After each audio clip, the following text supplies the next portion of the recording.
सियासत इस कदर आवाम पर एहसान करती है, पहले आंखें छीनती है और फिर उन्हीं को चश्मा दान करती है। लेकिन आज सियासत पर बात करने से पहले बात प्रधानमंत्री नरेंद्र मोदी की चुप्पी पर।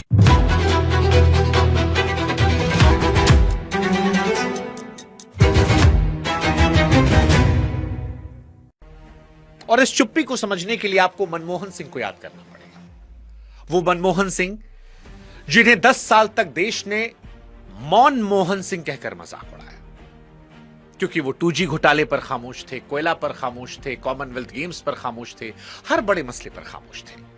और तब सारा देश कहता था कि प्रधानमंत्री बोलते क्यों नहीं है। आज हम और आप 2026 में हैं, लेकिन सवाल वही है, बस नाम बदला है। और आज भी जनता पूछ रही है कि मोदी जी आप चुप क्यों हैं। यह सवाल बड़ा महत्वपूर्ण है, क्योंकि आज सड़क से लेकर संसद तक जो कुछ दिखा वो 30-50 साल में दिखा नहीं था। आज अफरा तफरी चारों तरफ थी, लाठीचार्ज हो रहा था, छात्र लाठियां खा रहे थे, पुलिस वालों को भी चोट आ रही थी, भीड़ में पत्थर चल रहे थे, बैरिकेड टूट रहे थे।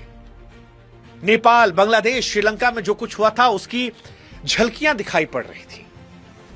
मेट्रो से लेकर सड़क तक अफरा तफरी थी और ऐसा लगा कि आज फिर से जनता को यह एहसास हुआ कि संसद का रास्ता जो है वो सड़क से होकर जाता है। और जो तस्वीरें आई वो ऐतिहासिक थी। वो ये बता रही थी कि नई संसद की दीवारें भले ऊंची बनाई गई हैं, लेकिन इतनी भी ऊंची ठीक नहीं है कि आवाज ही ना पहुंचे। इमारत नई हो सकती है, लेकिन सवाल वही पुराना है कि जनता से संसद है और संसद जनता से इतनी ऊंची ना हो जाए कि वो ना सुन पाए। और अगर नहीं सुन पा रहे तो फिर क्या शोर मचाना जरूरी है? और क्या वो शोर जानबूझकर नहीं सुना गया या जानबूझकर अनसुना कर दिया गया, या वो आवाजें पहुंची नहीं? क्योंकि सड़क पर गुस्सा था, प्रधानमंत्री को पता था, प्रधानमंत्री संसद में थे भी, लेकिन इन तस्वीरों पर बोलने की जगह वो राहुल गांधी की उम्र का मजाक उड़ाकर चले गए। वो सिर्फ 28 साल है, मैं किसी 56 साल के नौजवान की बात नहीं कर रहा हूं।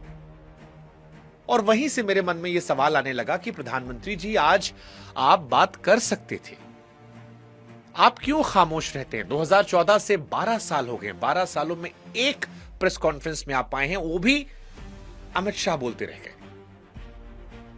आप हर बड़े मसले पर खामोश होते हैं। और इस बार तो बच्चे थे, अंग्रेजों के जमाने में भी गांधी जी से वो बात करते थे, वो दुश्मन थे, ये राजनीतिक विरोधियों के साथ खड़े बच्चे थे, ये दुश्मन नहीं थे। आप इनसे क्यों नहीं बात कर सकते थे?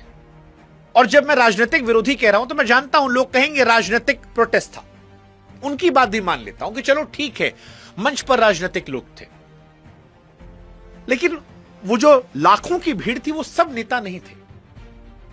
और अगर वो छात्रों के नाम पर राजनीति कर सकते थे तो सरकार छात्रों के नाम पर संवाद क्यों नहीं कर सकती थी?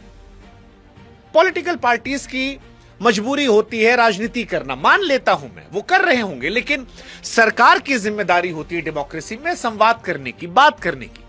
और जो ताकत आज नरेंद्र मोदी साहब की पुलिस ने बैरिकेड में झोंकी, क्या वो ताकत संवाद में नहीं लग सकती थी? और अगर लग जाती तो क्या हो जाता?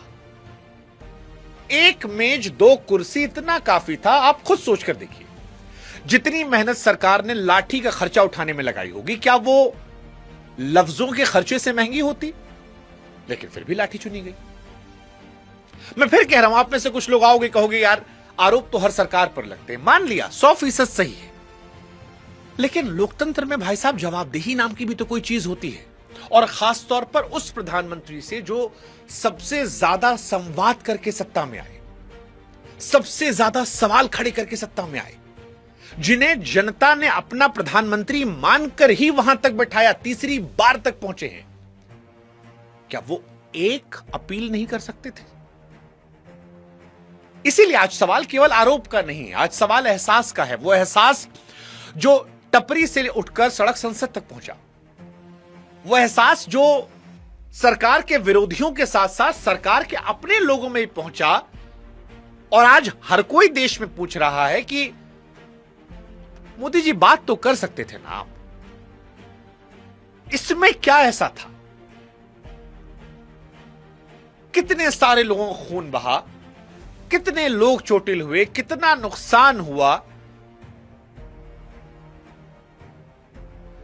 बात करके 10 मिनट में यह सब सुलझाया जा सकता था। पूरी कहानी सुनने के लिए हमारे YouTube चैनल पर जाएं, शुभांकर मिश्रा YouTube पर सर्च करें और इस वीडियो को जरूर देखें। साथ ही हमारे WhatsApp चैनल से जरूर जुड़ें ताकि हमारा आपका रिश्ता और ज्यादा मजबूत हो सके।